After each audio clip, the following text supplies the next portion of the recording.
Bueno, bienvenidos a la novena clase, la segunda parte de nuestro repaso de la teoría de Onsager-Matlub, que va a ser el modelo fenomenológico de la evolución de un sistema fuera de equilibrio, que después vamos a usar para discutir las relaciones de trabajo, la identidad de Jarzynski y el teorema de Crookes, siguiendo una sugerencia de un físico estadístico argentino, Jorge Kurchan, físico argentino de hace mucho tiempo, cuando se doctoró en Italia, hace mucho tiempo que está en París, que tuvo esta idea de para qué complicarse con sistemas dinámicos si no podía entender lo más importante de las relaciones de trabajo, ya se podían entender en términos de una dinámica mucho más simple, y eso es lo que vamos a hacer acá en este curso. O sea, eso,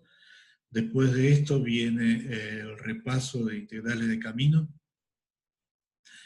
y porque es la herramienta que vamos a usar para demostrar las relaciones de trabajo, y después entramos con relaciones de trabajo, que es el tema más importante de esta primera mitad. Entonces, para enlazar con la clase pasada, lo más importante de la clase pasada es que estamos concibiendo la dinámica del sistema fuera de equilibrio como teniendo dos partes. El sistema tiene un potencial termodinámico A, los mínimos de A son los estados de equilibrio del sistema, podrían ser metaestables, precisamente eso lo vamos a discutir esta clase, pero en principio los mínimos de A son estados de equilibrio estable del sistema, y entonces la dinámica tiene una parte determinista. Si yo estoy en un punto X en el espacio de fases del sistema, entonces básicamente hay una dinámica que va a buscar los mínimos de A, pero superpuesta con esa dinámica hay un ruido que va a generar un proceso difusivo.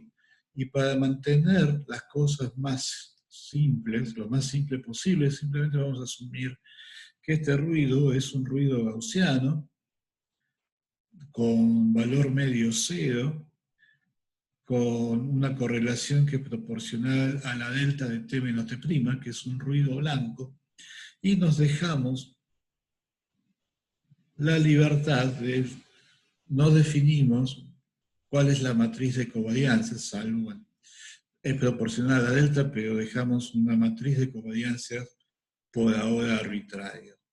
Y lo que habíamos visto la vez pasada es que pese a la generalidad del modelo, hay condiciones necesarias que estas matrices gamma y sigma tienen que satisfacer debido al principio de balance detallado, fundamentalmente, que son las condiciones, el principio de reciprocidad de Onsager, donde este Q sub i indica si la variable x y es par frente a la inversión temporal, entonces Q sub i vale 0, si es impar frente a la inversión temporal, Q sub i vale 1. Entonces, quiere decir que según las variables L e I sean ambas o pares o impares frente a la inversión temporal, o que una sea par y la otra sea impar, el término este en la matriz va a ser par o impar. Típicamente las gamas impares corresponden a sistemas hamiltonianos.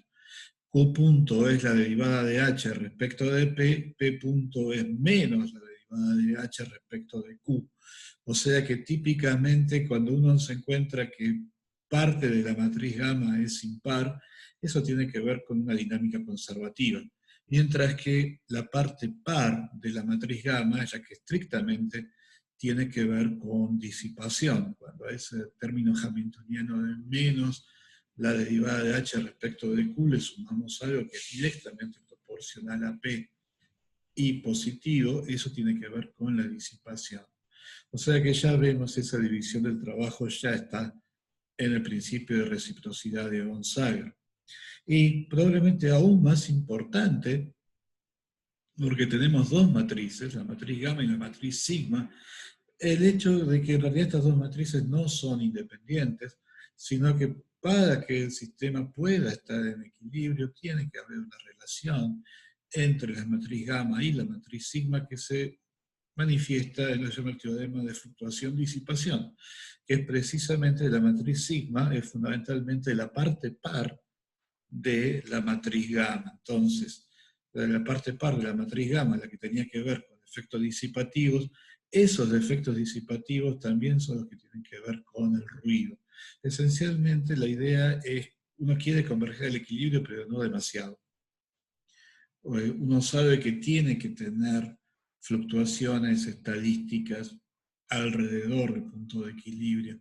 Y entonces, si las matrices gamma tienden a que a punto sea estrictamente negativo, o sea que yo busque siempre los mínimos de A, entonces sigma tiene que reponer el valor de A, al menos en valor medio, manteniendo el valor de las fluctuaciones en A que corresponden al estado de equilibrio. Entonces, básicamente el trabajo de sigma es volver a inyectar de manera desordenada la energía libre, si A es la energía libre dividido KT, del sistema que fue disipada por la viscosidad. O sea, la viscosidad hace que A caiga, el ruido hace que A vuelva a subir en promedio. O sea, punto a punto yo voy a ver que A decrece casi todo el tiempo, pero de vez en cuando voy a ver que sube.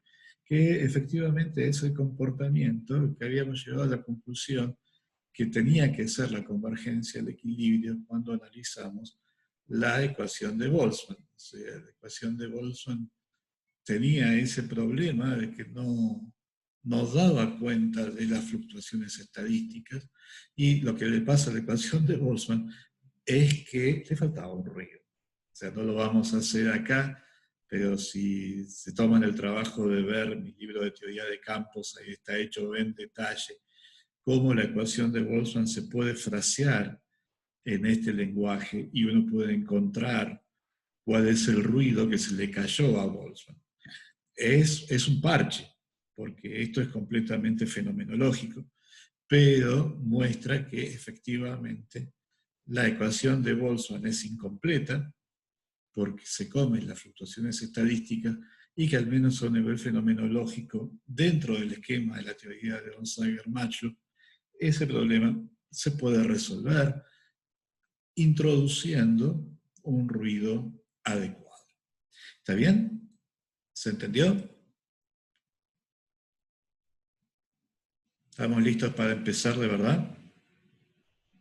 Bueno, lo que vamos a ver en esta primera mitad de la clase es, vamos a seguir viendo las propiedades de la teoría de Onsager-Matlock en la formulación como ecuación de Langevin y también en el formalismo paralelo, que es tratar el mismo problema con la ecuación de Fokker-Planck. O sea, eso es nuestro tema.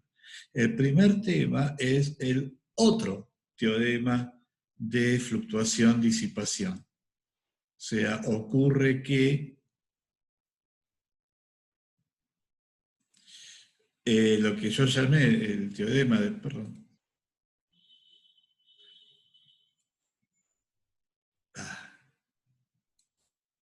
Lo que yo llamé el teorema de fluctuación-disipación, también normalmente se lo conoce como teorema de fluctuación-disipación, pero hay otro resultado completamente distinto, que lamentablemente en la literatura también se lo conoce como el teorema de fluctuación-disipación.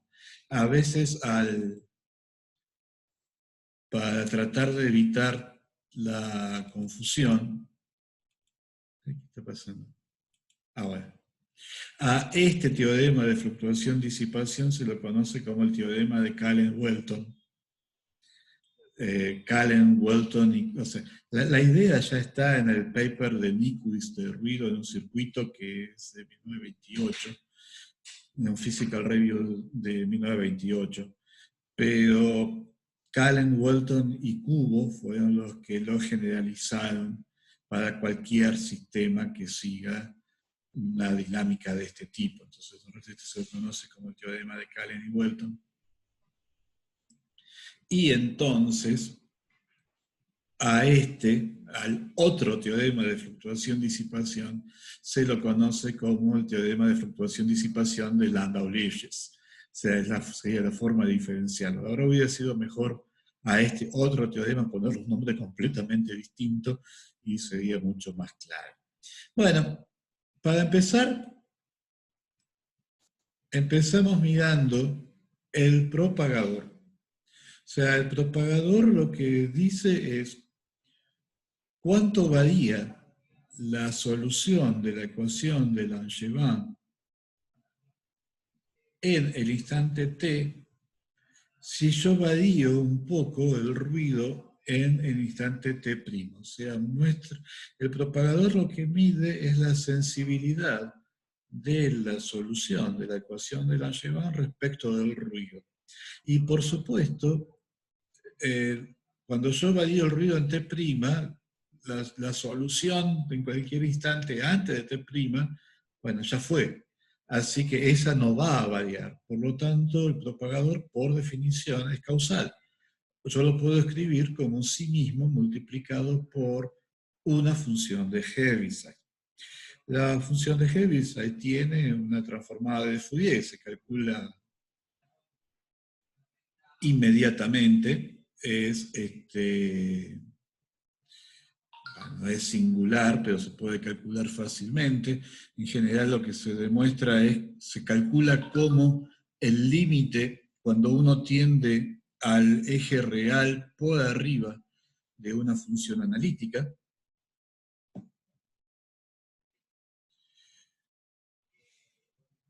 Y usando que la transformada de Fourier de un producto es la convolución de las transformadas, entonces esta identidad, que expresa el principio de causalidad, se convierte en una identidad para la transformada de Fourier del propagador.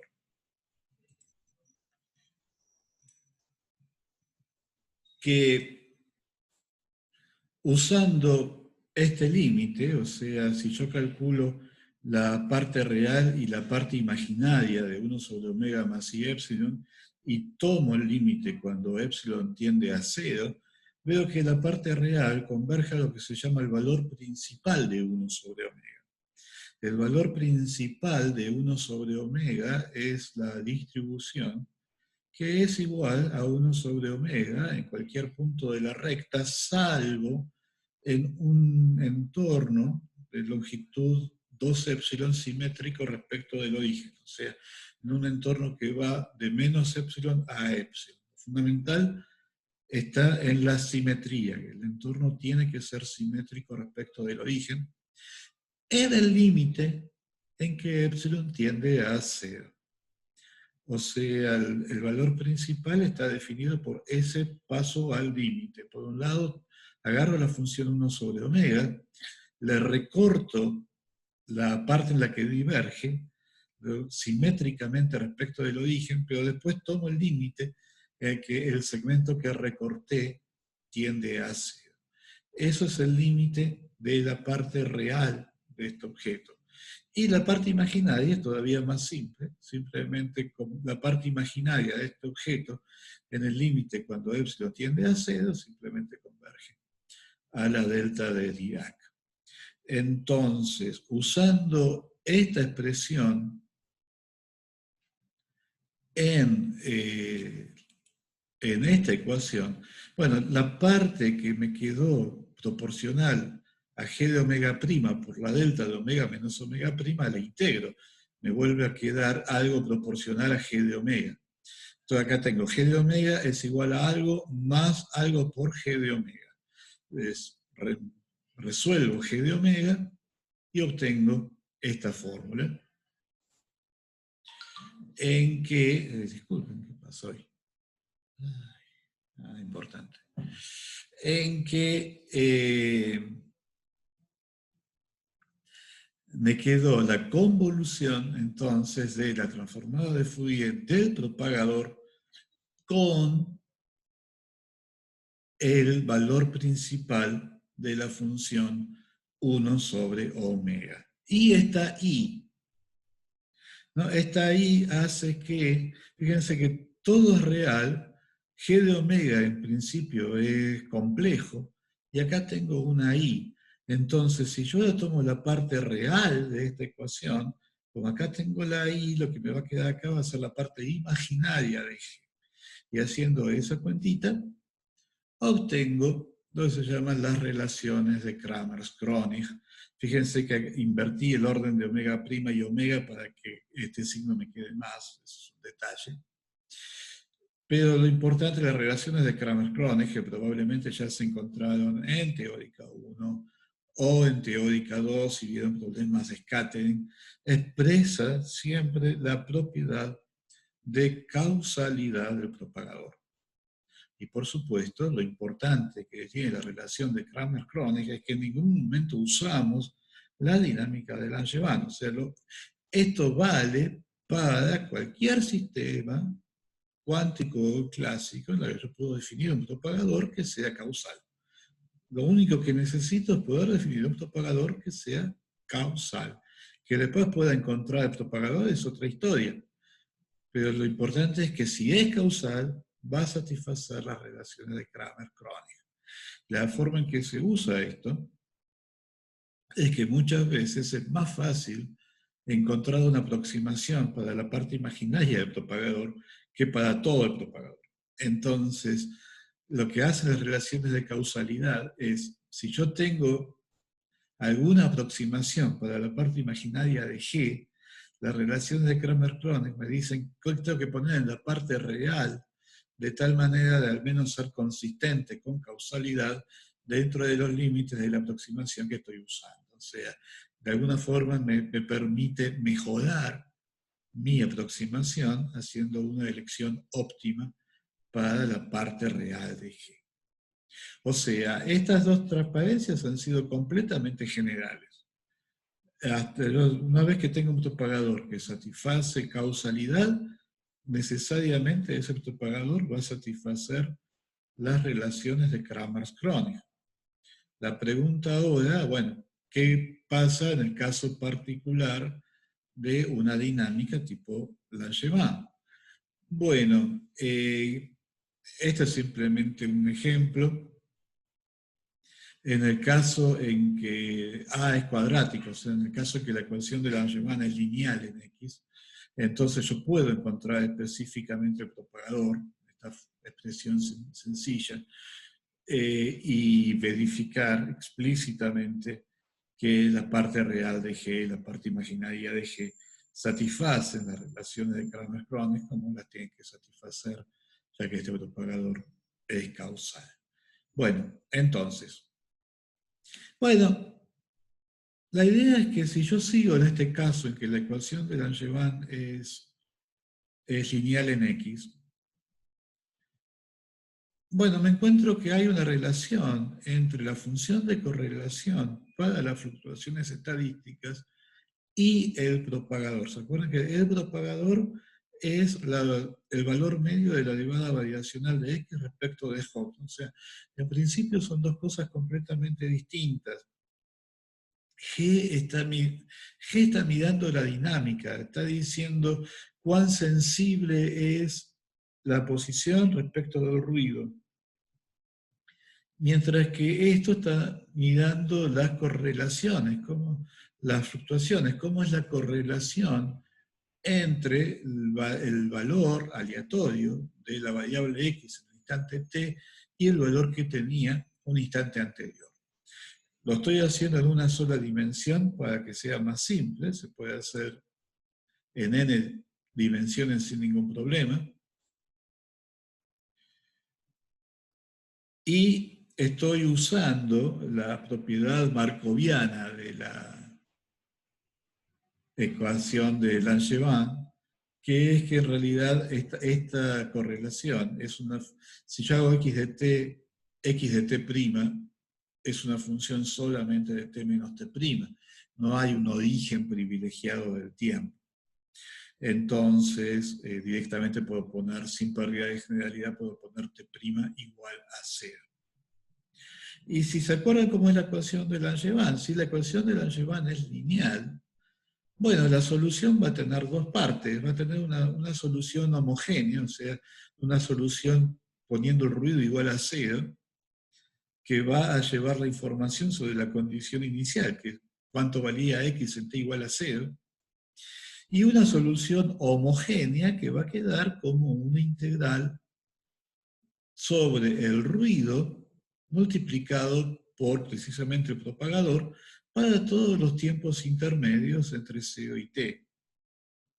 Pero cuando yo multiplico por x de 0 y saco valor medio, como en esta segunda parte inhomogénea, solo aparece el ruido en instantes más grandes que 0, para una integral desde 0 hasta t de g de t menos t' por j de t' siempre va a ser positivo. El valor, la correlación entre j de t' y x de 0 con t' positivo es 0. Y por lo tanto esa segunda parte, la solución inhomogénea, la solución particular, no importa porque tiene correlación nula con la condición inicial. Y solo queda la parte que contiene la condición inicial, pero esa parte, la solución particular es simplemente g de t por x de 0.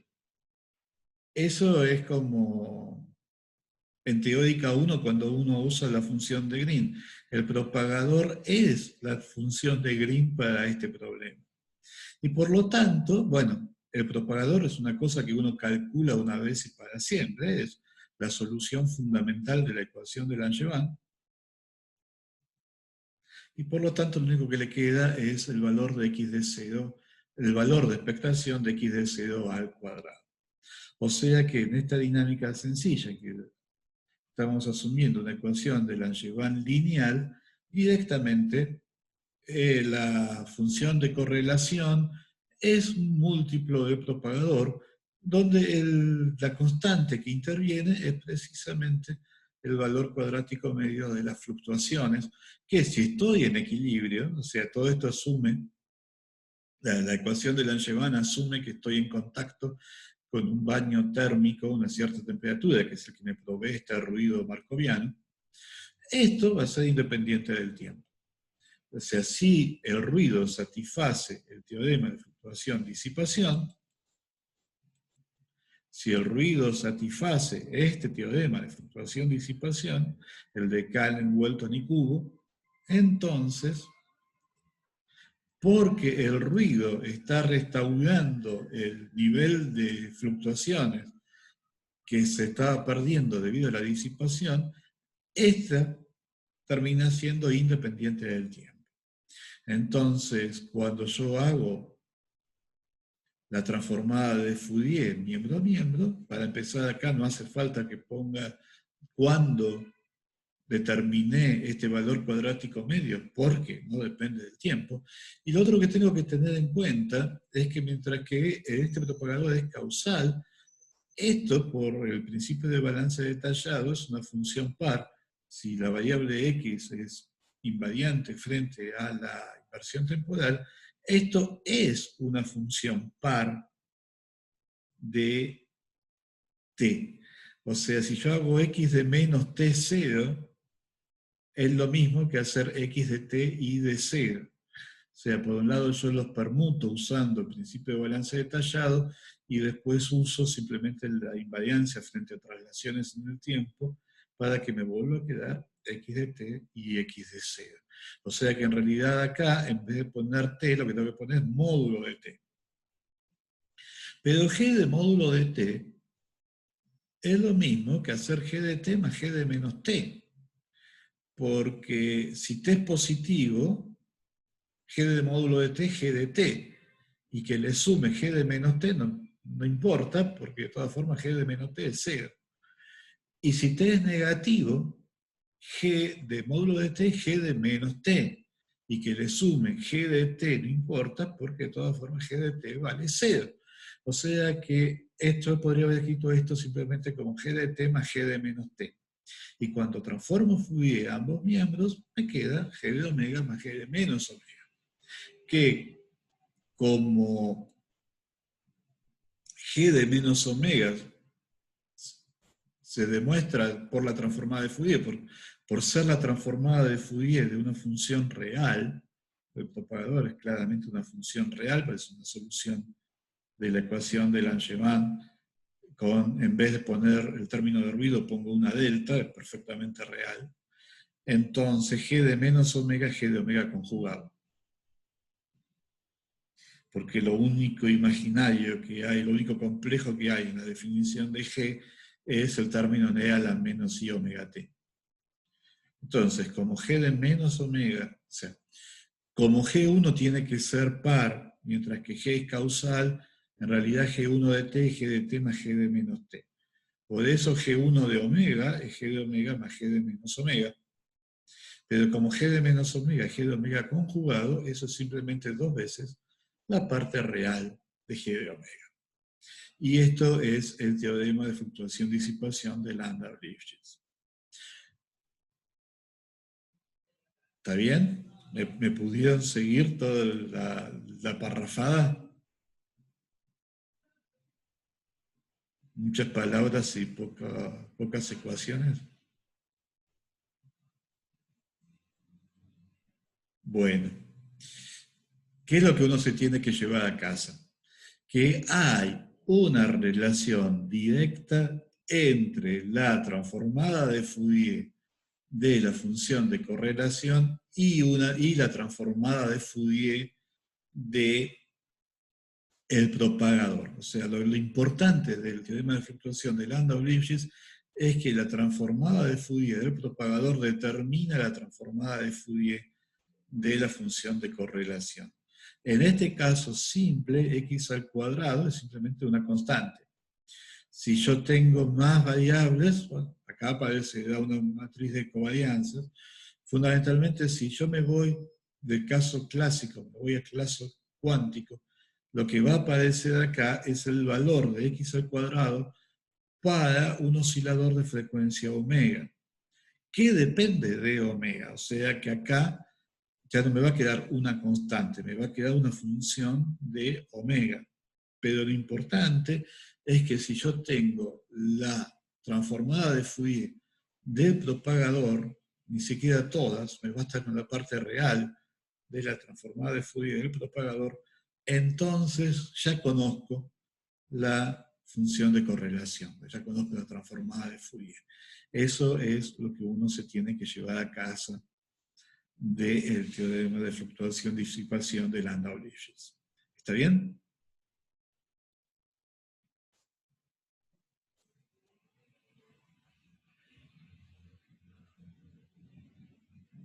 Bueno, entonces seguimos. La ecuación de Fokker-Planck. Bueno, Planck es Max Planck. Uno está acostumbrado a ver las fotos de Max Planck cuando ya era el prócer, en fotos correspondientes a los 20 o a los 30, cuando Max Planck ya era un prócer de la física, ya había descubierto la mecánica cuántica. Así que decidí cambiar un poco la norma y poner una foto de Max Planck cuando era joven, en este caso con su primera esposa, Marie Planck. Y Adriaan Fokker, físico holandés, que es el otro nombre de la ecuación de Fokker-Planck. Y una cosa que descubrí, yo no tenía idea buscando la foto, es que en realidad Adriaan Fokker fue físico y musicólogo. Y en particular el instrumento que está tocando es un órgano especial, diseñado para hacer música con una escala de 31 notas, que fue diseñado por el propio Adriaan Fokker. O sea, él había construido el instrumento que está tocando. Y hay toda una historia de cómo llega Adrian Fokker al desarrollo de esta escala en particular. O sea, resultó que Adrian Fokker es un personaje extremadamente interesante, del cual la ecuación de Fokker-Planck es una de las cosas menos interesantes que hizo. Hizo un montón de otras cosas mucho más divertidas. Así que, con esta introducción a quién era Adrian Fokker, vamos a ver de qué se trata la ecuación de Fokker-Planck. ¿Está bien?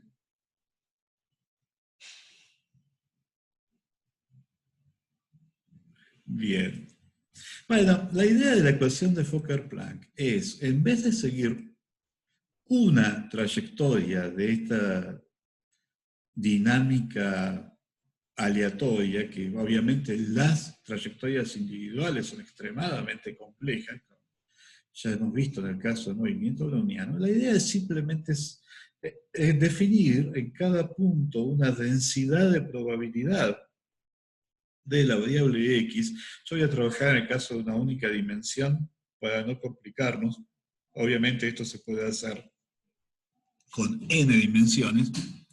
Entonces, la idea es definir una densidad de probabilidad para la distribución de la variable x en el instante t. O sea, en vez de seguir una trayectoria en particular, uno lo que sigue es la evolución de la densidad de probabilidad. Y una propiedad fundamental que tiene que tener esta evolución es que la probabilidad total se conserva. O sea, la integral de f en x siempre va a valer 1. Es la masa del sistema de alguna forma. Entonces, la ecuación que tiene que obedecer la función de densidad tiene que tener la estructura de una ecuación de conservación, como la ecuación de conservación de la masa. La derivada parcial de f respecto del tiempo tiene que ser la divergencia de algún flujo de probabilidad. Y todo el problema entonces es encontrar este flujo. Yo ahora en la próxima diapo voy a proponer una forma que es, siguiendo el argumento que es el argumento que usa Einstein en su paper sobre el movimiento browniano de 1905. O sea, es un argumento extremadamente sencillo que dice, bueno, el flujo de probabilidad tiene que tener esta pinta. Y después ya sobre el final de la clase, si tenemos tiempo, vamos a ver una derivación más sistemática de la forma que tiene el flujo de probabilidad a partir de la ecuación de Langevin.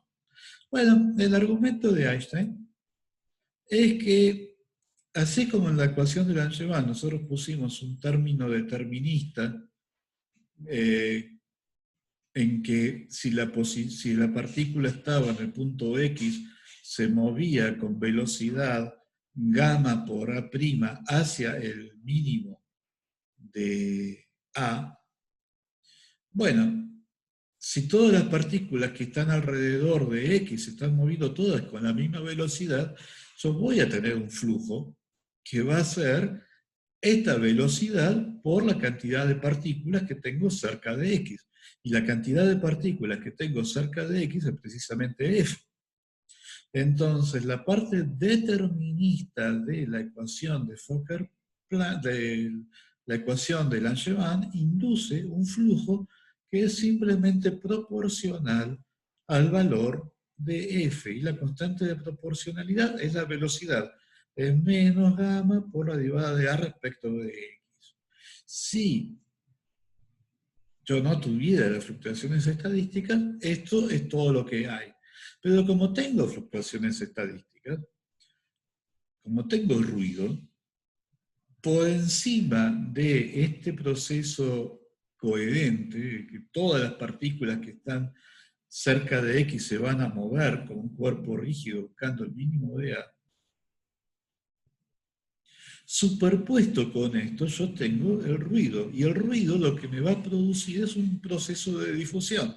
Voy a tener alguna constante de difusión y el flujo asociado con el proceso de difusión va a ser opuesto al gradiente de la densidad, o sea, en este caso, al gradiente de la propia F. Entonces tengo una parte determinista del flujo que simplemente me dice, hay una pregunta, ahora voy a la pregunta, que me dice que las partículas están buscando los mínimos de A, y sobreimpuesto a este flujo orientado, tengo entonces un flujo puramente difusivo que dice que las partículas tratan de escaparle a las zonas de alta densidad y buscan las zonas de poca densidad. La pregunta, ¿cómo estás seguro que los potenciales termodinámicos son convexos para que te sirva plantear la evolución así? No, eso es parte del modelo, o sea, no es que estoy seguro, lo modelo así. Si no estoy seguro, tengo que bajar un escalón y una teoría más fundamental. No hay otra. Esto es modelado, para nosotros esto es el punto de partida. ¿Está bien? No, no estoy suponiendo que la segunda parte de la pregunta, la primera parte era cómo estoy seguro que los potenciales termodinámicos son convexos para que sirva plantear la evolución así. Y ahora hay una segunda parte, o sea que está suponiendo que hay un único mínimo. No, eso no. Y lo vamos a ver, ese tema que viene, qué pasa cuando hay cuando hay más de un mínimo. Se llama el problema de Kramers y es el tema que viene. Entonces, el flujo total va a ser entonces la suma del flujo orientado y el flujo difusivo. Y lo único que queda por ver es cuál es la relación entre gamma y D. Gamma es la gamma que aparece en la ecuación de Langevin, porque esto es simplemente la velocidad de las partículas de acuerdo con la parte determinista de la ecuación de Langevin. Lo que falta ver es quién es D. Ya dice Einstein, dice, bueno, pero cuando F está en equilibrio, cuando el sistema está en equilibrio, F tiene que ser E a la menos A y no tiene que haber flujo. ¿No? Precisamente cuando el sistema está en equilibrio, está en un estado estacionario, desde el punto de vista de la distribución de probabilidad. Cada una de las partículas se está moviendo, pero la distribución de probabilidad permanece estacionaria. Entonces, por eso pido que cuando F se iguala E a la menos A, la parte orientada del flujo sea menos la parte difusiva, y con eso ya tengo la relación entre gamma y T. Y de esa forma obtengo la ecuación de Fokker-Planck, que es la ecuación 18, y se ve a simple vista que si yo reemplazo, en vez de F pongo E a la menos A, precisamente esta derivada me baja una menos la derivada de A respecto de X. O sea que se ve a simple vista que efectivamente una distribución de la forma E a la menos A efectivamente es una solución estacionaria de la ecuación de Fokker-Planck. Pero nótese que es muy distinto decir que la distribución de equilibrio es E a la menos A que decir que es una delta en el mínimo de A. O sea, esto ya tiene un montón de fluctuaciones estadísticas, porque quiere decir que tengo una probabilidad no nula de encontrar a la partícula representativa en puntos que no son para nada mínimos de A. Obviamente, el valor de la densidad va a ser mucho más chico que cuando estoy en un verdadero mínimo de A, fundamentalmente porque el tipo de problemas a los que yo les aplico este formalismo son sistemas que son macroscópicos, y entonces la energía libre, acuérdense, A sería, típicamente A es la función de Messier, es la energía libre dividido KT. Con una T de 300 Kelvin y K de 10 a la menos 23 Joule por grado Kelvin, la A es un número inmenso. Entonces, realmente puede haber una diferencia de órdenes de magnitud en f en un mínimo comparado con f en un punto cualquiera. Pero, aún siendo orden de magnitud más chico, la probabilidad de encontrar a la partícula f a una cierta distancia de un mínimo no es cero. Y eso va a ser algo fundamental en la discusión de las relaciones de trabajo. ¿Está bien? ¿Me creen que esta es la ecuación de Fokker-Planck?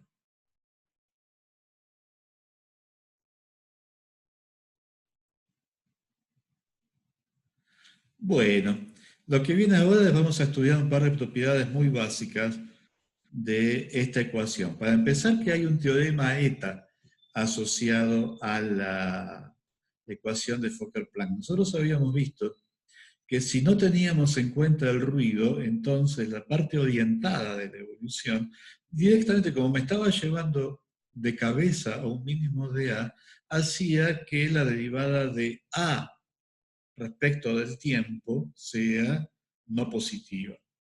Eso es si yo no tengo en cuenta el ruido. Si tengo en cuenta el ruido, eso deja de ser cierto. O sea, ya no es cierto que necesariamente voy a estar yendo siempre en la dirección en la que A disminuye, porque a veces el ruido me va a llevar otra vez cuesta arriba. Pero sí puedo encontrar un teorema eta para esta cantidad, que es el potencial termodinámico menos la entropía de Boltzmann. O sea, la ecuación 19. En realidad es la entropía dividido KB, pero bueno. Lo importante es el concepto. Y efectivamente, si yo calculo la derivada respecto del tiempo de esta A cursiva, efectivamente veo que me queda algo que no puede ser positivo y que de hecho solamente puede ser igual a cero cuando el corchete se anula. Y el corchete se anula cuando f es e a la menos a. O sea, uno veía a simple vista que e a la menos a era una solución estacionaria, ahora está demostrando que es la única solución estacionaria que satisface las condiciones de contorno. O sea, una condición de contorno. Pasando de acá a acá, una integral por partes, y hay una condición de contorno que dice que fundamentalmente que el flujo se anula en los bordes del espacio de fase, que el sistema es un sistema aislado. Bajo esa condición, entonces la integral por partes es válida y llegamos a la conclusión de que esta cantidad obedece un teorema eta y que el único estado de equilibrio estacionario es precisamente F proporcional a E a la menos A. Si A es la energía dividido KBT, por ejemplo, para un sistema hamiltoniano, eso era precisamente lo que era A, bueno, la energía dividido T menos S es la energía libre dividido T. O sea, si A es la energía dividido T, A cursiva es la función de Massieu. O sea que en ese caso, básicamente lo que estamos recuperando es que un sistema hamiltoniano a temperatura finita va a buscar los mínimos de la energía libre. Y eso es precisamente lo que indica la ecuación 20. ¿Está bien? ¿Se entendió?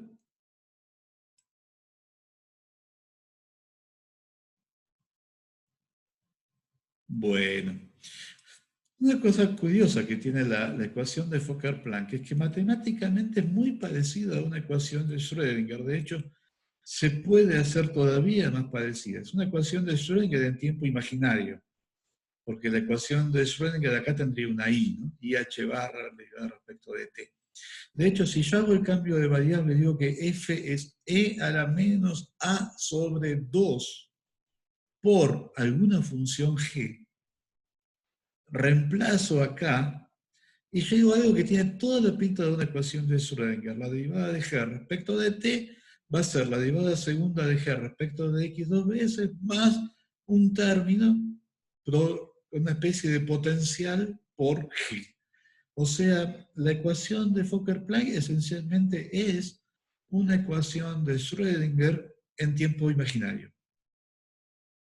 Y eso hace que muchas de las técnicas de espacio de Hilbert que uno usa para trabajar en cuántica. De hecho, se pueden adaptar a problemas de física estadística planteados en términos de una ecuación de Fokker-Planck. En particular, bueno, la posibilidad de hacer separación de variables y entonces encontrar autofunciones del operador de Fokker-Planck. Y lo primero que uno ve es que, tal como uno espera, estas lambda no pueden ser negativas. O sea, hay una solución con lambda igual a 0, que obviamente es la solución estacionaria, y ya sabemos que la solución estacionaria es e a la menos a, o sea que el autovalor con lambda igual a 0 ya lo conocemos, es e a la menos a.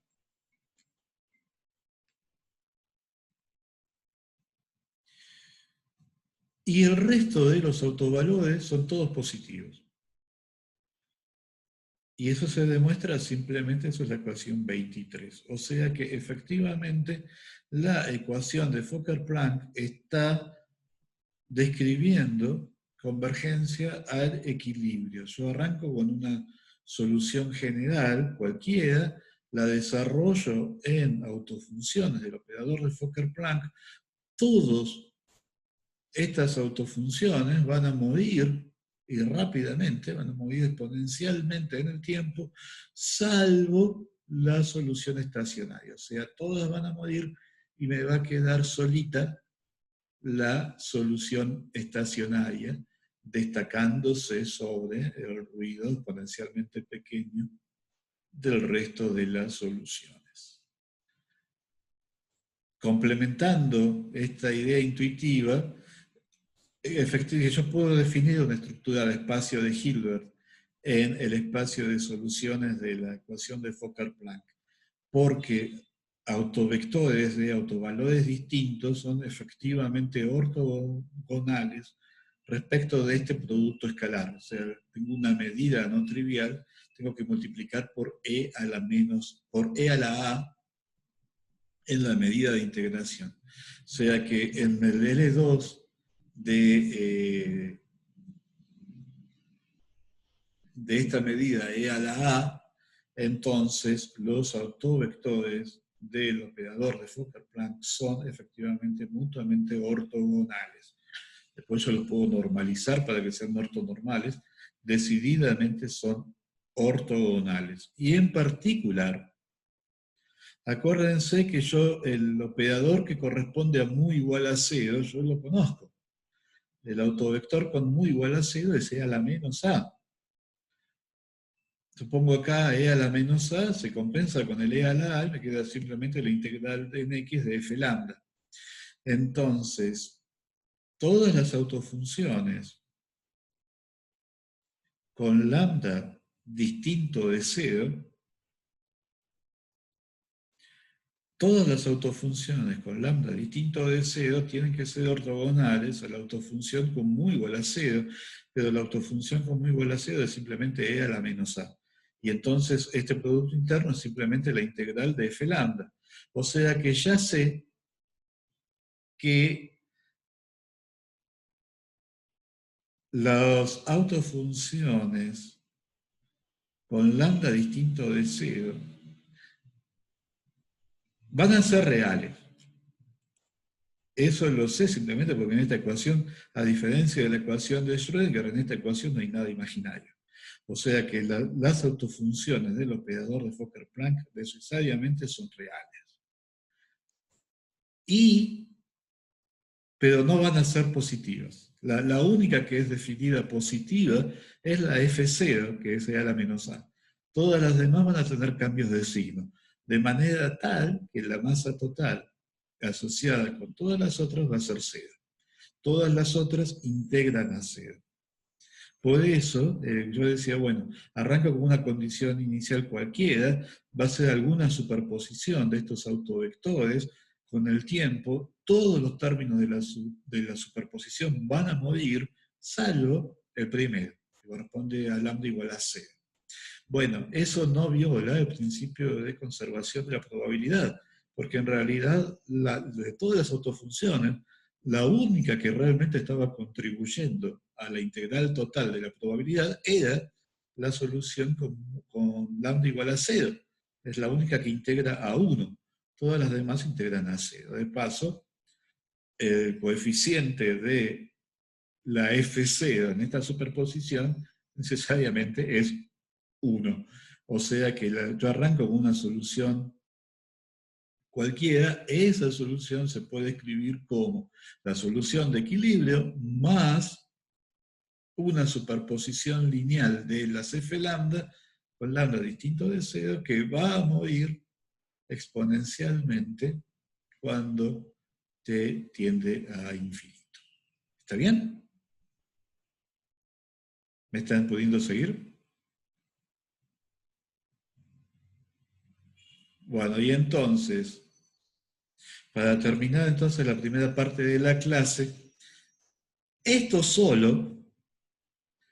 no está en el libro, no me pregunten por qué no lo puse, bueno, tenía que cortar algo, la gente de Udeva me había puesto un límite de páginas. Existe un principio de reciprocidad para la ecuación de Fokker-Planck. ¿Ustedes se acuerdan del principio de reciprocidad del electromagnetismo? Si yo pongo la carga en el punto X y mido el campo en el punto Y, es lo mismo que si yo pongo la carga en el punto Y y mido el campo en el punto X. Bueno, hay un principio completamente análogo para la ecuación de Fokker-Planck. Lo que está pasando, obviamente, es que los dos principios, el del electromagnetismo y vienen del principio de balance detallado que habíamos visto al principio de todos. El hecho de que en un estado de equilibrio todos los procesos están compensados, todos los procesos ocurren con igual probabilidad en ambas direcciones de la flecha del tiempo. Bueno, el principio de reciprocidad para la ecuación de Fokker-Planck está acá resaltado en rojo. Dice, esta f de xt, semicoma, punto y coma x0, es el valor de f en el punto x en el instante t si yo estoy mirando trayectorias que empezaron en el punto x0 en t igual a 0. O en términos de la ecuación de Fokker-Planck, es la solución de la ecuación de Fokker-Planck con condición inicial la delta de x menos x0. O sea, la f de x0 es la delta de x menos x0. T igual a 0, la partícula está con probabilidad 1 en el punto x0. A partir de ahí la probabilidad va a difundir y en el instante t... Ahí está. Bueno, entonces, acá en rojo está el principio de reciprocidad. Yo puedo pensar a esta f, la f de xt en x0, como una amplitud de transición. Yo sé que en t igual a 0 estoy en x0 y quiero ver cuál es la probabilidad de estar en x en el instante t. Entonces, lo que esto me dice es que la probabilidad de estar en x0, si estoy en equilibrio, en t igual a 0, y hacer la transición a x en un instante t, es lo mismo que la probabilidad de estar en x en el instante 0 y hacer la transición a x0. O sea que si yo estoy mirando el tráfico, lo que voy a ver es que el tráfico que va de x0 a x es igual al tráfico que va de x a x0. Las probabilidades de transición pueden ser distintas, pero van a estar compensadas por la diferente población del punto x0 y el punto x en equilibrio, de tal manera que el número de puntos representativos que están haciendo la transición en una dirección va a ser igual al número de puntos representativos que están haciendo la transición en la dirección contraria. Y esto es así para cualquier par x, x0. O sea que es bajar el principio de balance detallado al lenguaje de la ecuación de Fokker-Planck. Y la demostración es casi trivial, porque uno empieza con esta idea de poder hacer un desarrollo de una solución en términos de autofunciones de la ecuación de Fokker-Planck, y simplemente usando la condición de ortogonalidad, sabiendo que la condición inicial es una delta, aplicar la condición de ortogonalidad es trivial, quedan que estos C sub lambda son simplemente proporcionales a f de lambda por x0. Acuérdense que este e a la a x0 viene con la medida de integración. Y entonces cuando yo escribo este objeto, e a la menos a de x0 por f, simplemente me queda una expresión que es obviamente simétrica en x y x0. O sea, ni siquiera tengo el problema de que me aparezca alguna función conjugada, que es lo que podría haber pasado con la ecuación de Schrödinger. Acá todo es completamente real.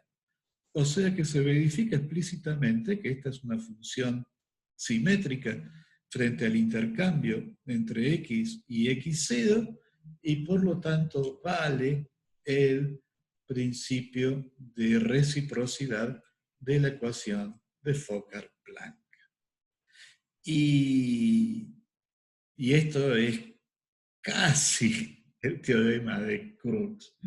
Lo que va a faltar para llegar al teorema de Crookes es que acá estamos mirando el punto inicial y el punto final, pero no estamos diciendo cómo pasa la partícula de un punto al otro. En el teorema de Crookes vamos a estar mirando una trayectoria concreta y la probabilidad de que la partícula atraviese esa trayectoria en una dirección o en la dirección contraria. Y vamos a ver que en esos casos también uno puede decir algo acerca del cociente entre la probabilidad de ir en una dirección o ir en la dirección opuesta. Así que, bueno, lástima los 5 minutos que perdimos.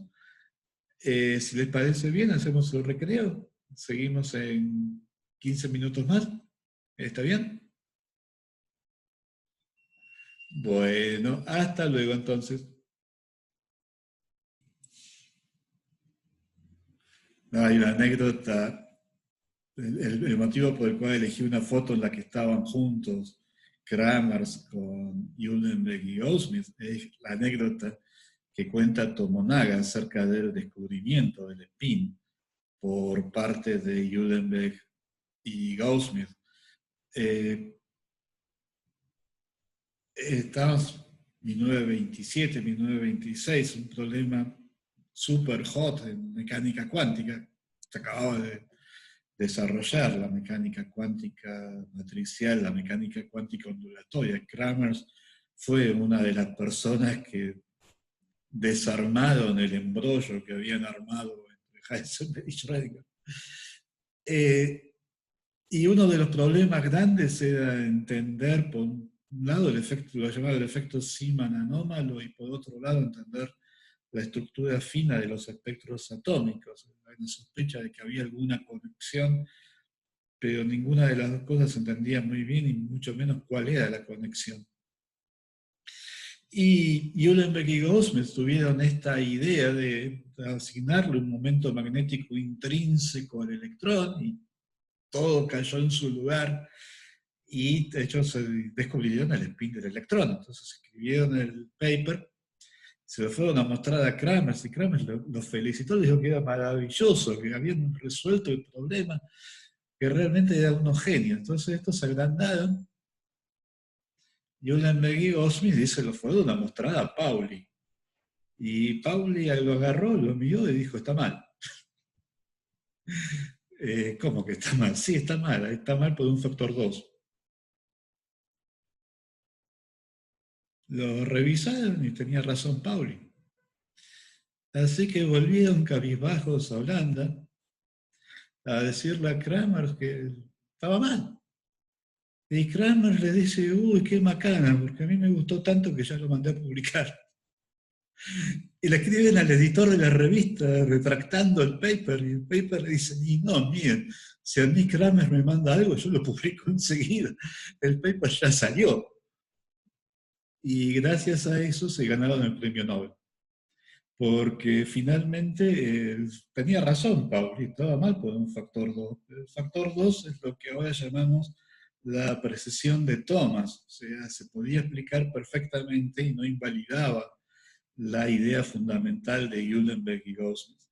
O sea que pese a que estaba mal un factor 2, pero el paper estaba esencialmente correcto y Uhlenbeck y Goldsmith merecidamente se ganaron el premio Nobel. Pero no le queda la pregunta de por qué, o sea, está bien, Pauli era Pauli, pero llama la atención la facilidad con la que se dio cuenta que estaba mal por un factor 2. Y lo que pasaba es que en realidad alguien había tenido la idea antes. O sea, Koenig había tenido exactamente la misma idea y había cometido exactamente el mismo error. Entonces se lo había llevado a Pauli, lo habían estudiado y finalmente habían llegado a la conclusión de que estaba el factor 2. La diferencia es que el pobre Koenig no tenía a nadie como Kramers que le hiciera UPA. Y entonces cuando Pauli le dijo que estaba mal, se desalentó, metió todo en un cajón y se puso a trabajar en otra cosa. Mientras que gracias a Kramers, Uhlenbeck y Goldsmith insistieron y se terminaron ganando el premio Nobel. Así que les parece, ¿les gustó el cuentito? No, encima que Pauli no se caracterizaba por la buena onda, no. Este, había gente que lo amaba, o sea, Heisenberg lo amaba a Pauli. Este, pero evidentemente no, era un tipo muy difícil de tratar. Bueno, ahora sí, entonces vamos en serio. Espero que esta vez que no se vuelva a cortar la conexión. Bueno, el problema de Kramers es precisamente lo que estaban preguntando, ¿qué pasa si hay más de un mínimo? O sea, ¿qué pasa si yo estoy en un mínimo local, pero hay un mínimo más profundo en otro lado?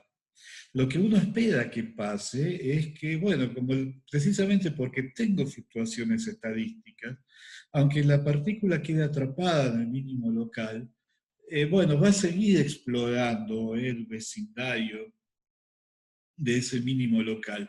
Y andando el tiempo puede haber una fluctuación suficientemente grande como para que la partícula pueda pasar por encima de la barrera. Todo esto es clásico.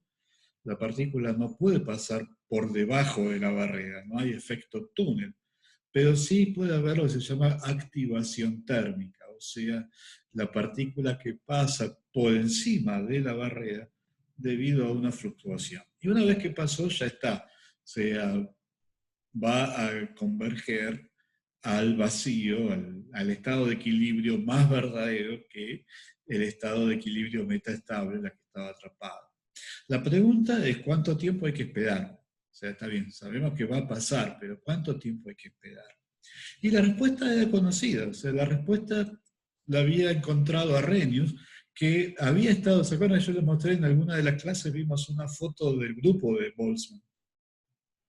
Uno de los personajes en la foto era Arrhenius. Bueno, Arrhenius era el que había demostrado que lo que uno tenía que esperar, que el tiempo que uno tenía que esperar era exponencial en la altura de la barrera. O sea, AS es la altura de la barrera que tengo que atravesar para poder salir de la zona de atracción del estado metaestable.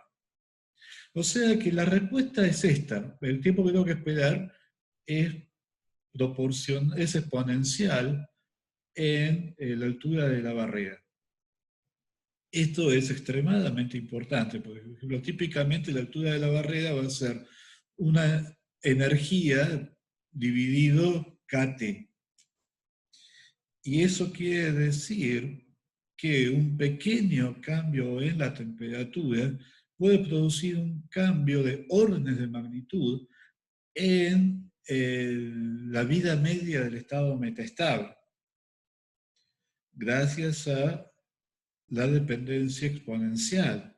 Y eso es extremadamente importante en todo lo que sea regulación de procesos químicos. O sea, básicamente el campo básico en el que aparecen este tipo de problemas es tener una reacción donde de este lado tengo una cierta combinación de los reactivos y de este lado tengo otra. Yo quiero que la reacción quiere decir que yo paso por encima de la barrera y lo que quiero saber es con qué frecuencia se produce la reacción. Si yo tengo una cantidad de reactivos, ¿cuál es la cantidad de producto que yo puedo generar por unidad de tiempo? Voy a generar una unidad de producto cada vez que los dos reactivos se juntan, hacen un compuesto y el compuesto pasa por encima de la barrera.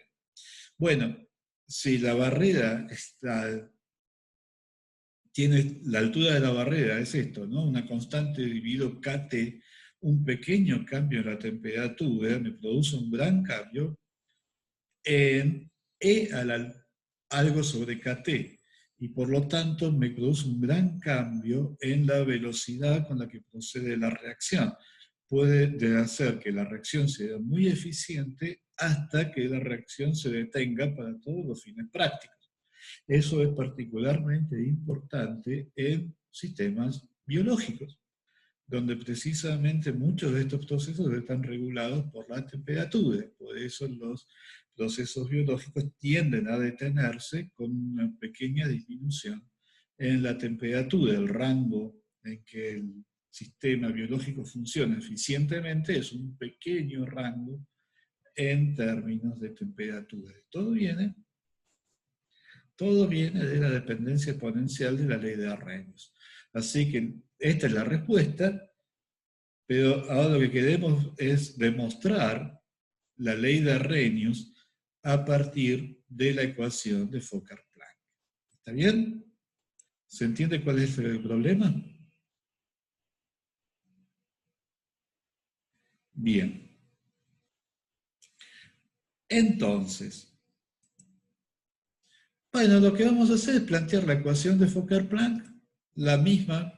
Vamos a plantear la ecuación de Fokker-Planck para un sistema que vive entre 0 y XS. No nos importa lo que pase después en los negativos. Es como si acá hubiera, en vez de, como si pusiéramos un espejo en la línea X igual a 0, y ya sabemos que una vez que pasa de XS va a caer al estado de equilibrio verdadero. O sea que en realidad lo que nos importa es lo que pasa entre 0 y XS. Vamos a escribir la ecuación de Fokker-Planck, vamos a buscar una solución por separación de variables, o sea que esta f va a ser entonces una autofunción del operador de Fokker-Planck con este autovalor 1 sobre tau, y como nos interesa la solución a tiempos largos, lo que nos interesa es cuál es el valor más chico posible de 1 sobre tau. O sea, nosotros sabemos que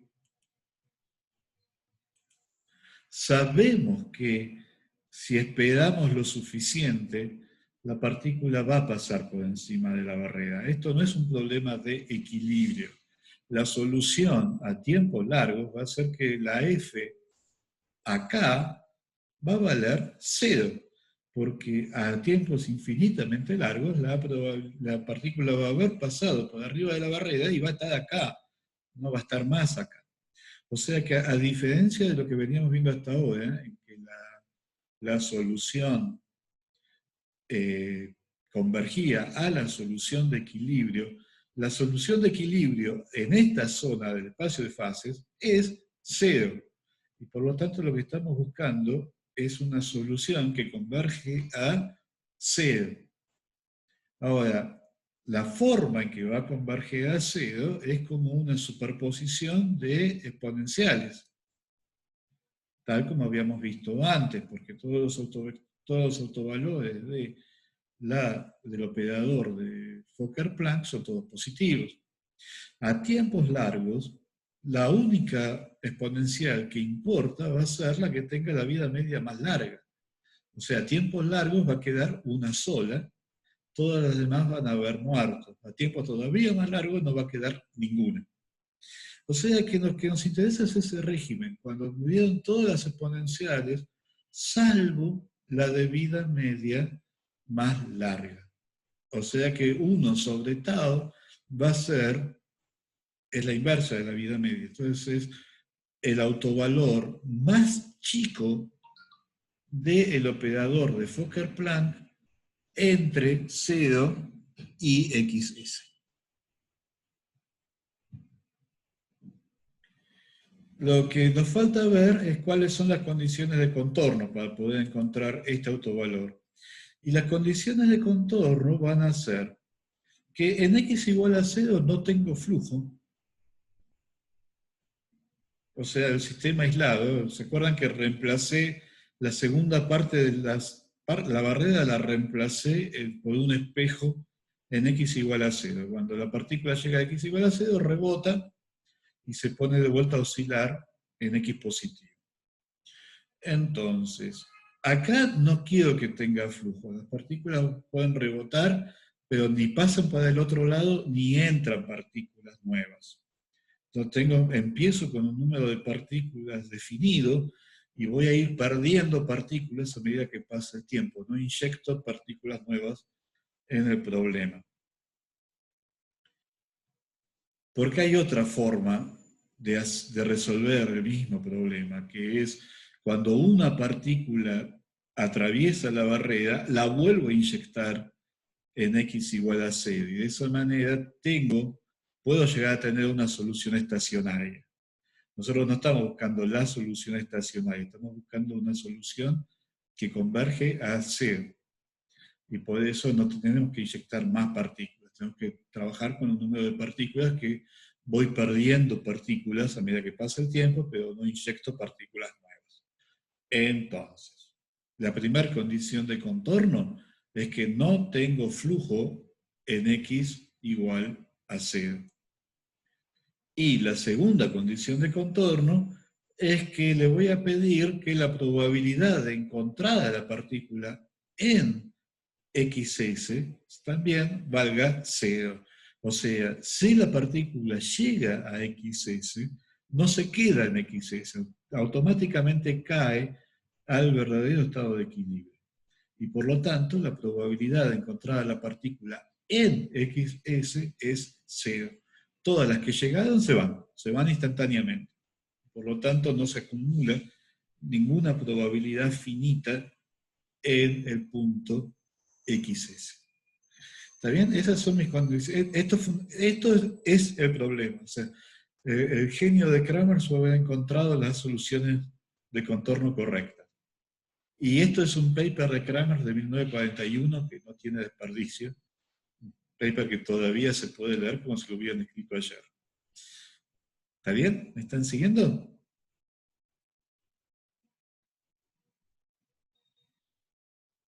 Bueno.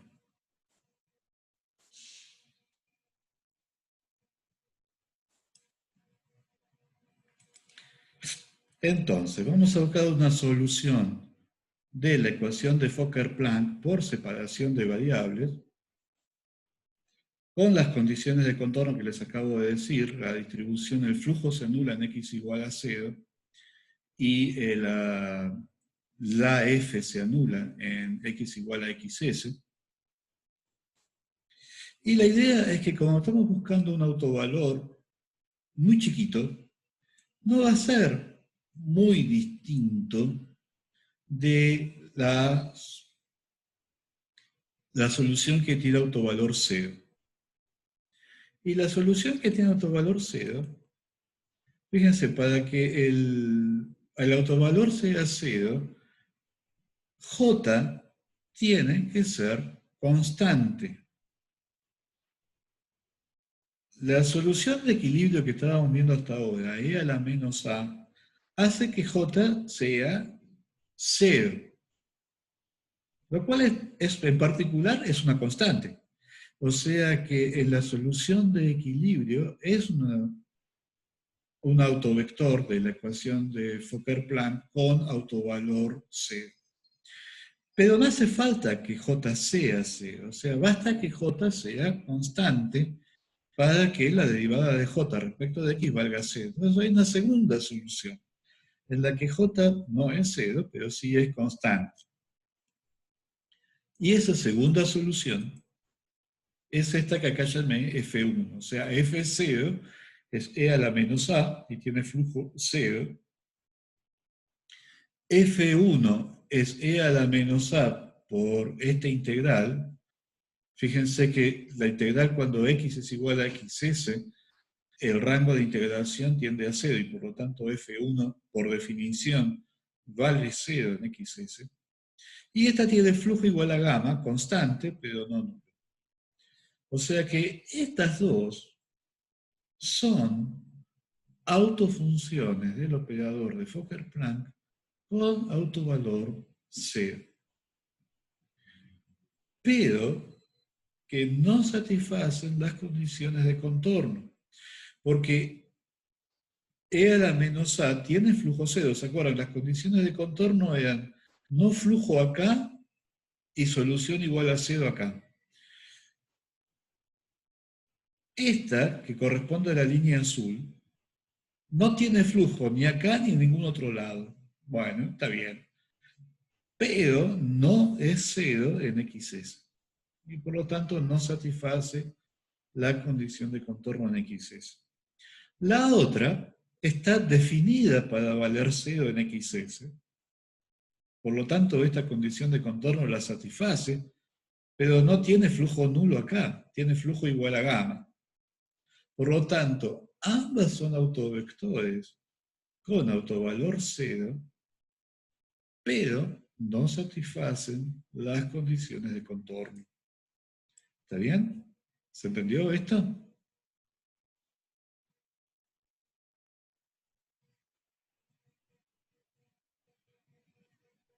Wow. Bien.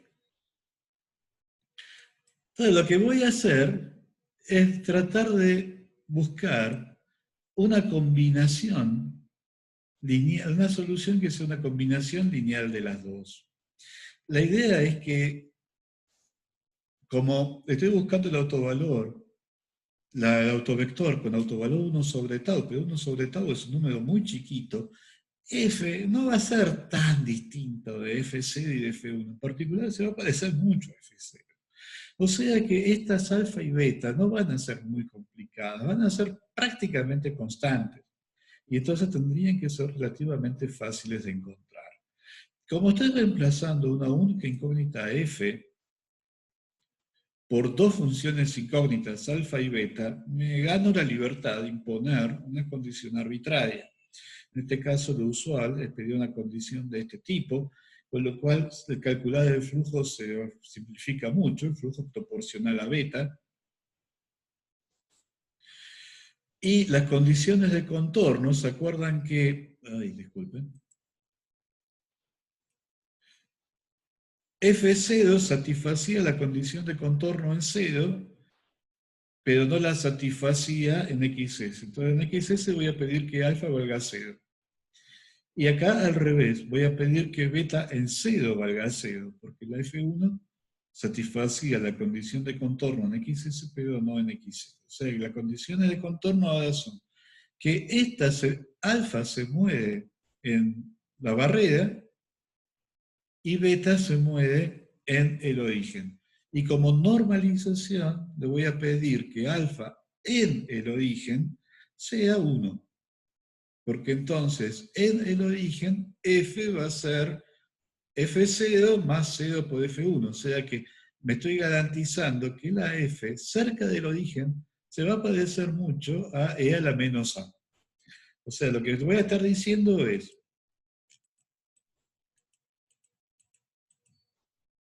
la partícula rebota un montón de veces acá, hasta que al final encuentra que la barrera tenía una altura finita. Estamos en el caso en que la barrera tiene una altura finita, pero muy alta.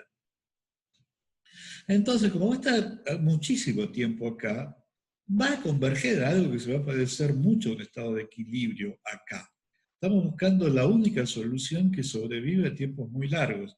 Bueno, la solución es que no se parecen a estados de equilibrio acá, convergen a la que se parece a un estado de equilibrio acá. Entonces, estamos buscando una solución que en esta zona es indistinguible de E a la menos A, pero que tiene ese pequeño flujo, ¿no? Esa hilita de hormigas que van siguiendo, van subiendo la barrera, y muy de cuando en cuando alguna llega a la barrera y ahí sí se toma el buque y se va al estado de equilibrio verdadero. ¿Está bien? Por eso buscamos una solución que es muy parecida a E a la menos A, cerca de el estado metaestable, y tiene una débil componente que muestra que bueno, en realidad el flujo no era realmente cero, es muy chiquito, es exponencialmente chiquito, pero no es matemáticamente cero. ¿Está bien? Y bueno,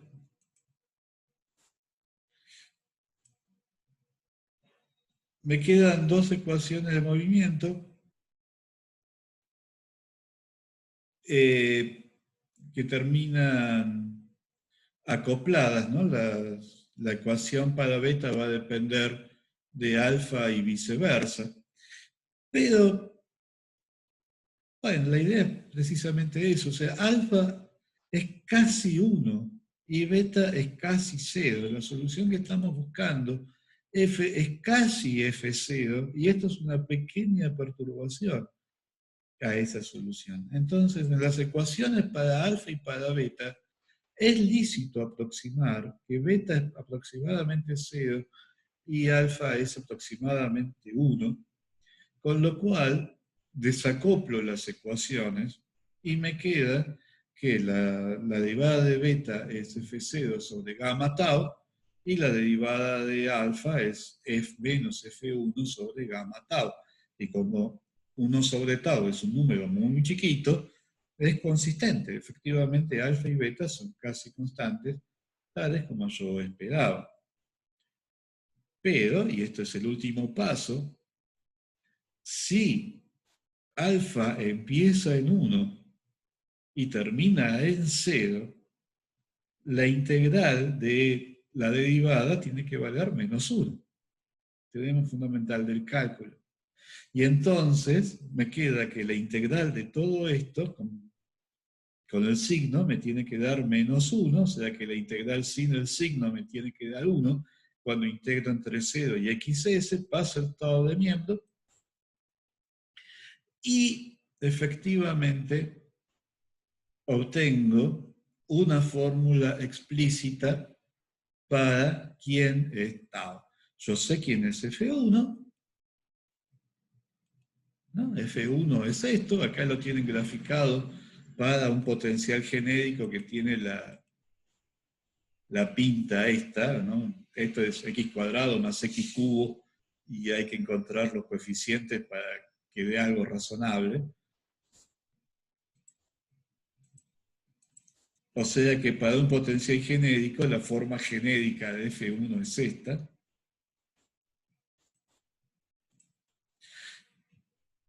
Y puedo estimar cuánto vale esta integral, y efectivamente la estimación me dice que efectivamente esta integral está dominada por un término que es como E a la A, va como E a la A sobre S. O sea que efectivamente la ley de Arrhenius termina siendo una muy buena aproximación numérica al valor de la integral. ¿Se acuerdan? Cuando A sub S es, o sea, esencialmente yo termino calculando la integral de 0 hasta xs de E a la A de X, y como A es típicamente muy grande, esta integral está tan dominada por el valor de A en xs que toda la integral se puede aproximar por E a la A sub S sin cometer mayor error. Y esto es entonces la solución de Kramers a lo que se dio en llamar el problema de Kramers. Cómo deducir la ley de Arrhenius a partir de la ecuación de Fokker-Planck. Por supuesto, la gracia de tener estas deducciones es que cada uno puede afrontar problemas en los que no es tan obvio cuál es el tiempo de decaimiento. Uno sabe cómo encarar el problema. ¿Está bien? ¿Se entendió?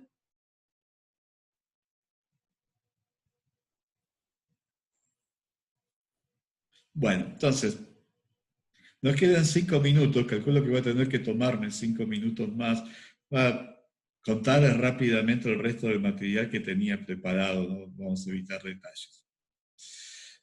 El primer tema es este, ¿no? Kirchhoff contra Prigozhin.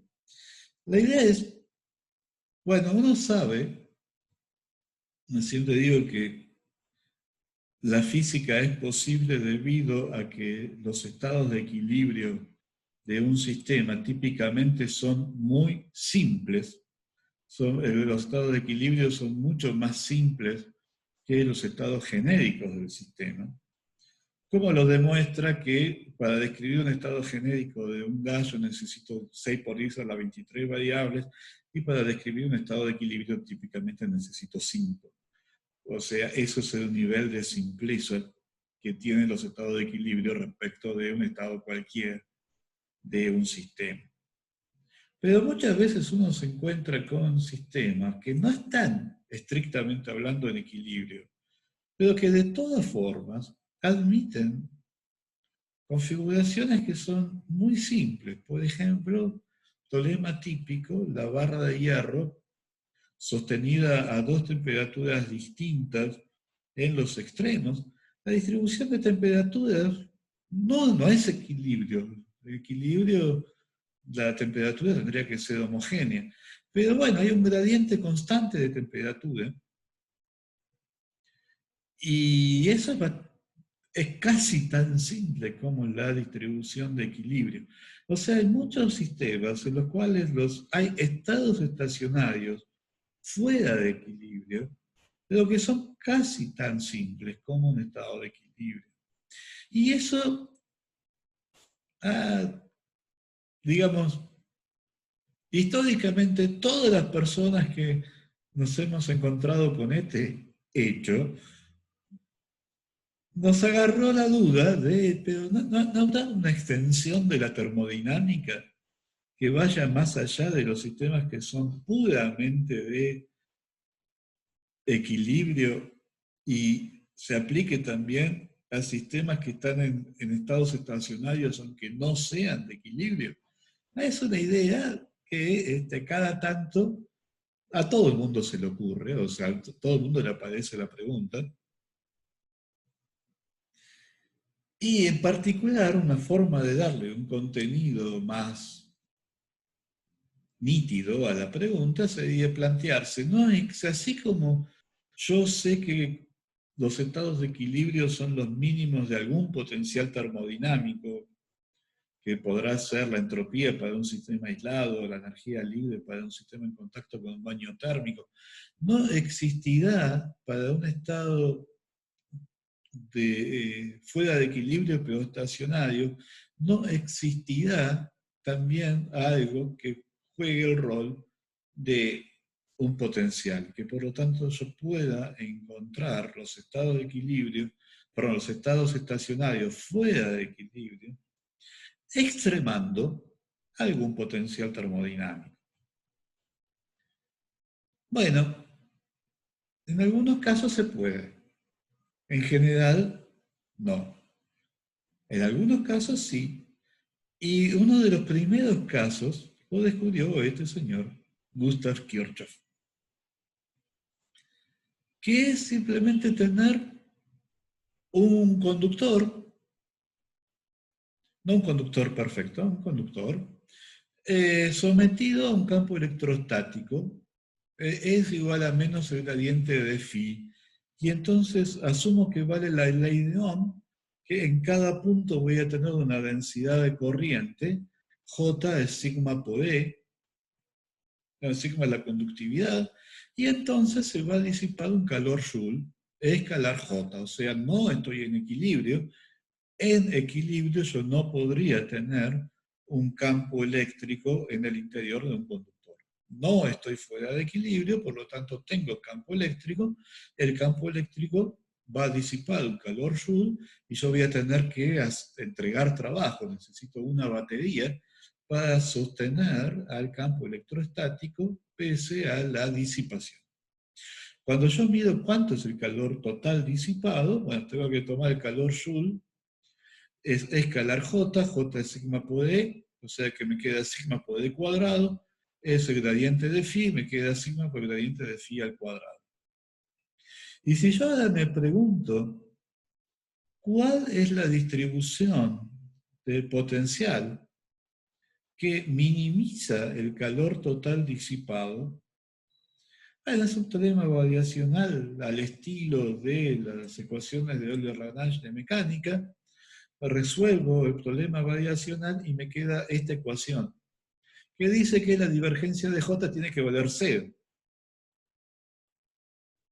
Que efectivamente es lo que tiene que valer la divergencia de J, porque se tiene que satisfacer la ecuación de continuidad, la divergencia de J tiene que ser la derivada de error respecto de t, pero estoy en un estado estacionario, la derivada de error respecto de t vale 0.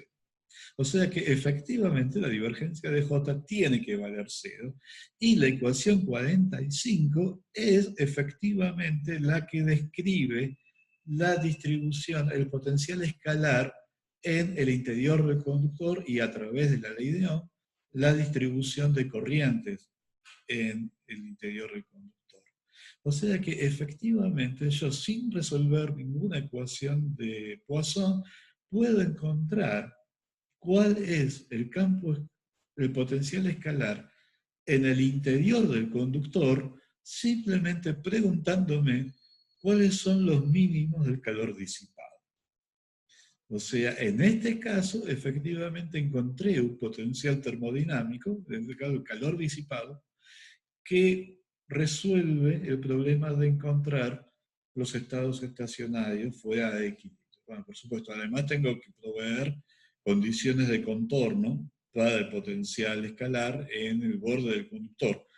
Pero dadas las condiciones de contorno adecuadas, la ecuación 45 se resuelve perfectamente y encuentro las distribuciones posibles de corrientes en un estado estacionario. Esto vale absolutamente para cualquier conductor, en particular vale para un sistema de resistencias. O sea, yo puedo usar este método para resolver la distribución de corrientes en un circuito que solo tenga baterías y resistencias. Calculo el calor Joule en cada resistencia, tengo que imponer la ley de nodos de Kirchhoff, o sea que la suma de las corrientes en cada nodo tiene que valer 0, por lo cual solo me quedan las corrientes de malla como variables independientes, calculo el calor total disipado como función de las resistencias en cada rama y de las corrientes de malla, la distribución de corrientes que minimiza el calor disipado es la que resuelve las ecuaciones del circuito. Y esto lo descubrió Kirchhoff. ¿Está bien? ¿Se entendió?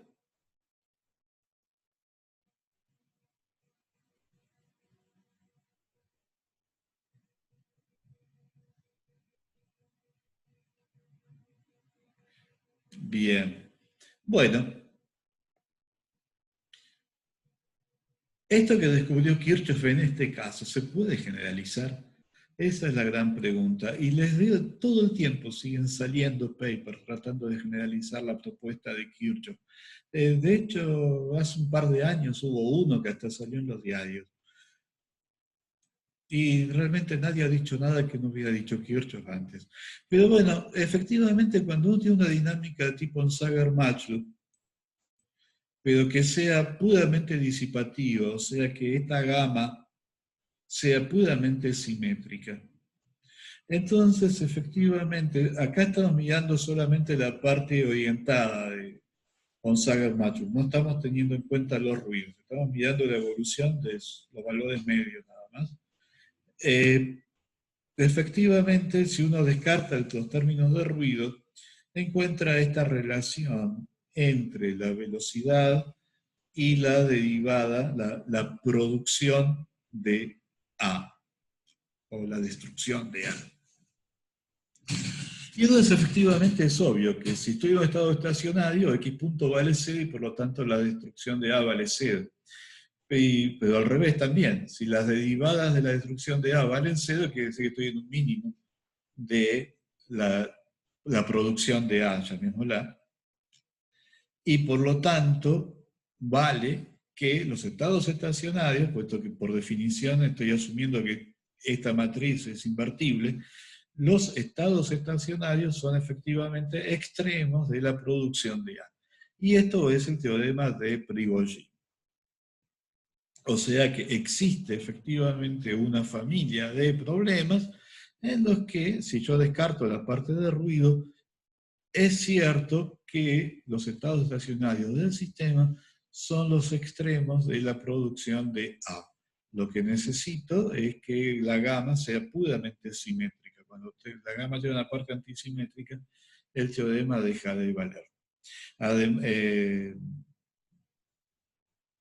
Y bueno, y también estoy asumiendo que puedo usar una dinámica de este tipo para describir la evolución de los valores medios, lo cual es estrictamente cierto solamente cuando la función A es cuadrática, porque entonces la ecuación de Onsager-Macho, la ecuación de Langevin, es lineal y simplemente tomando el valor medio a ambos lados de la ecuación, la parte de ruido se mueve sola, no la tengo que tirar. Si no, estoy haciendo la aproximación de que la derivada de A en el valor medio y el valor medio de la derivada de A son lo mismo, lo cual en general no va a ser cierto. O sea, en el caso general, la ecuación 46 sería puramente una aproximación. Solamente es rigurosa cuando A es cuadrática. Así que con esas dos restricciones, que A sea cuadrática y que sea puramente, la dinámica sea puramente disipativa, efectivamente este teorema vale y es conocido, es el teorema de Prigogine. Por eso, Kirchhoff y Prigogine. El problema es que cuando Prigogine enunció su teorema, él simplemente en vez de poner un A cualquiera, puso directamente la entropía. Porque en los problemas que le interesaban, que eran problemas de reacciones químicas, efectivamente A era la entropía. Pero si uno se toma esto literalmente, no es cierto. O sea, en el problema de Kirchhoff, Q no es la entropía sería sigma por el gradiente de phi al cuadrado dividido por la temperatura. Y si uno trata de minimizar eso, tiene que tener en cuenta que la temperatura también puede fluctuar. Y deja de obtener la ecuación 45. Tiene algo mucho más complicado que no tiene ningún sentido. O sea que, ojo con el teorema de Prigogine, es cierto, pero la función que yo tengo que minimizar no necesariamente va a ser la producción de entropía. De todas formas, es interesante que al menos en una clase de problemas es cierto que existe una especie de potencial termodinámico para los estados estacionarios, aunque no estén en equilibrio. Bueno, vamos terminando. Tenía un poquito más de material preparado, pero nos quedamos sin tiempo. Les cuento rápidamente lo que hay.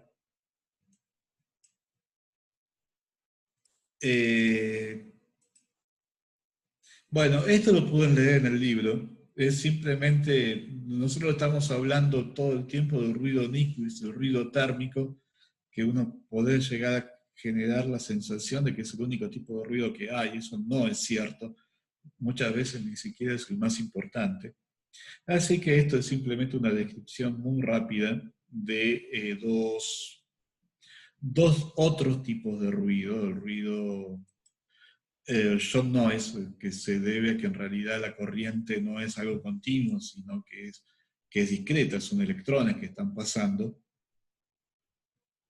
Y por lo tanto hay una fluctuación de simplemente de que no pase un electrón a que pase un electrón. Hay una fluctuación finita. Y el otro es el ruido 1 sobre F, o en este caso F es la frecuencia, o sea, 1 sobre omega, notación que no lo estamos usando. O sea, la idea es que a tiempos muy largos, ¿se acuerdan que la transformada de Fourier de la función de correlación del ruido era también la descomposición espectral del ruido, el teorema de Wiener-Kimchin? Entonces, si yo estoy mirando la correlación a tiempos muy largos, eso está determinado por el comportamiento de la frecuencia a bajas frecuencias. O sea, la correlación a tiempos largos está determinada por la transformada de Fourier a baja frecuencia. Y entonces la pregunta es, bueno, ¿cuál es el comportamiento típico? En ruido blanco, el desarrollo espectral del ruido es una constante y por lo tanto, en particular, la transformada de Fourier es regular a bajas frecuencias. Otra forma típica de ruido, se llama un proceso de Ornstein-Uhlenbeck, la función de correlación muere exponencialmente en el tiempo. Eso incluye el ruido blanco como el límite cuando la vida media de esa exponencial tiende a infinito. Bueno, uno hace la transformada de Fourier, nuevamente la transformada de Fourier es regular en el origen. O sea, típicamente entonces una transformada de Fourier regular en el origen corresponde a una función de correlación que muere rápidamente en el tiempo. Pero después están los casos en que la función de transformada de Fourier, la función de correlación, no es regular en el origen. Y en particular, el primer caso es cuando tiene un polo simple en el origen. O sea, cuando la frecuencia tiende a cero, la transformada de Fourier va como 1 sobre la frecuencia. Y por eso es el ruido 1 sobre f. El ruido 1 sobre f es muy común. Aparece en muchos sistemas y no siempre se debe a las mismas causas. O sea, puede haber muchas formas de generar un ruido que tiene esta propiedad, que es que a baja frecuencia se porta como 1 sobre f. Entonces, lo que yo estoy describiendo en el apéndice de este capítulo en el libro es un modelo en particular que puede conducir a la aparición de un ruido 1 sobre f en un sistema electrónico, debido a fluctuaciones en la conductividad, a que los electrones pueden quedar atrapados por impurezas en el material y que son liberados con algún sistema de activación que a su vez obedece a la ley de Arrhenius. Y en ese caso se puede demostrar, un argumento muy simple, que eso lleva a un ruido 1 sobre f. Y último, eh, agregué algo que no está en el libro. ¿Qué pasa? Nosotros estábamos estudiando lo que se llama un ruido aditivo, o sea, la dinámica detenida, una zona, una parte determinista más un ruido. Pero muchas veces uno se encuentra con lo que se llama un ruido multiplicativo, que es cuando el ruido a su vez está multiplicado por una función de la variable. Un caso típico es tener un oscilador donde la frecuencia del oscilador fluctúa. O sea, no es solamente que yo le pego patadas a la bolita del resorte, sino que además la constante del resorte muestra fluctuaciones en el tiempo. Y entonces, bueno, la ecuación va a ser la ecuación del resorte, pero con coeficientes que van a ser parcialmente aleatorios. Eso me lleva a un problema de ruido multiplicativo. Entonces, esta parte, bueno, tenía dos partes. Por un lado, una deducción más sistemática de la ecuación de Fokker-Planck. Les dejo que la lean y cualquier cosa me preguntan por el foro. Lo que tiene curioso es, bueno, obviamente ahora va a aparecer esta nueva función n. Fíjense que si n fue idénticamente igual a 1, obviamente me tiene que dar la misma ecuación de Fokker-Planck que ya vimos. La pregunta es cómo aparece la función n en la ecuación de Fokker-Planck para este problema.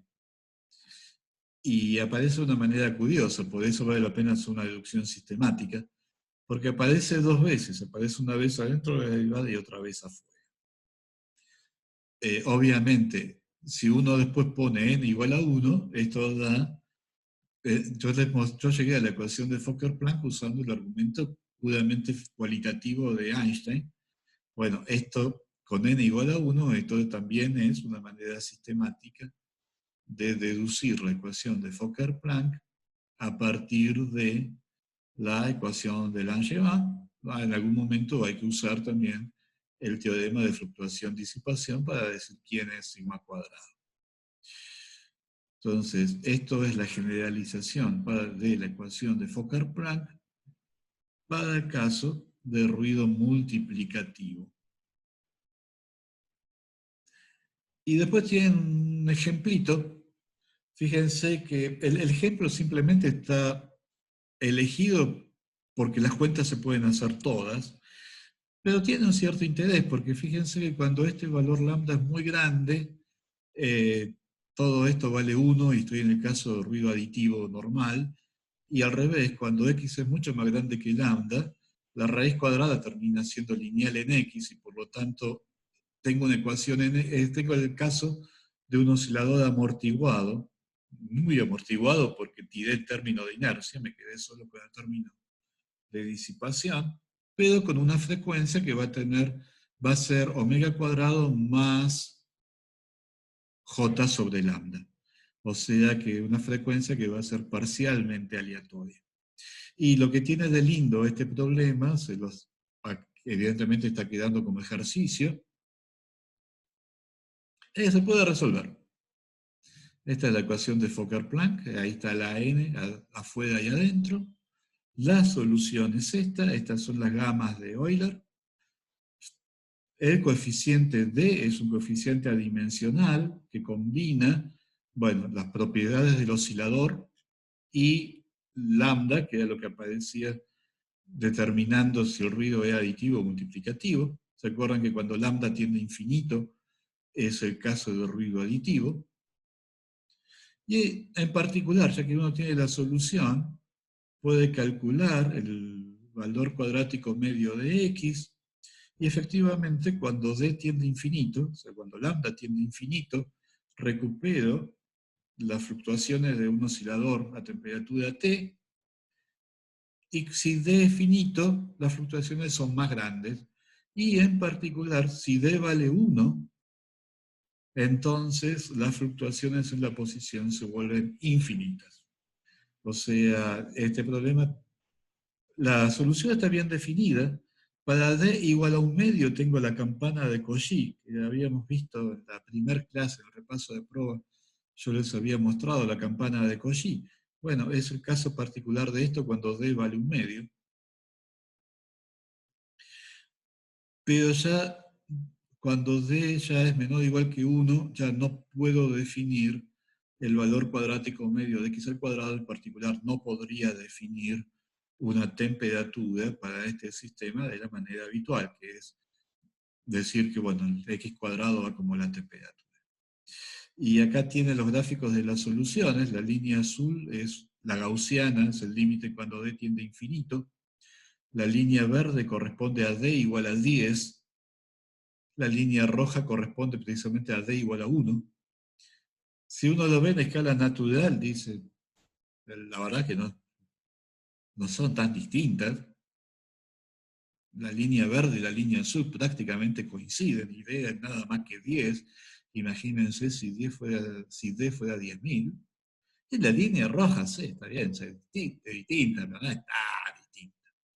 Bueno, esto es cuando uno lo grafica en escala natural. Cuando uno lo grafica en escala logarítmica, ahí sí se ve la diferencia entre la roja y la verde, que son soluciones del problema con ruido multiplicativo, y la gaussiana, que es la solución con ruido aditivo. Esta gaussiana tiene un sigma que es 1 sobre raíz de 2, o sea, alrededor de 0.7. O sea que se ve que efectivamente a un sigma la línea verde y la línea azul coinciden muy bien. Eso explica por qué realmente no hay tanta diferencia. Pero ya la línea roja es distinta. Y si me voy a valores más grandes de x, es claro que la línea roja tiene unas colas que son muchísimo más pesadas que las de la gaussiana, y por eso, en el caso de la línea roja, el valor medio de x al cuadrado diverge. Y con esto terminamos. ¿Está bien? ¿Alguna pregunta? ¿Algún comentario? Disculpas el haber tomado tanto tiempo de la práctica, pero fue una clase muy accidentada.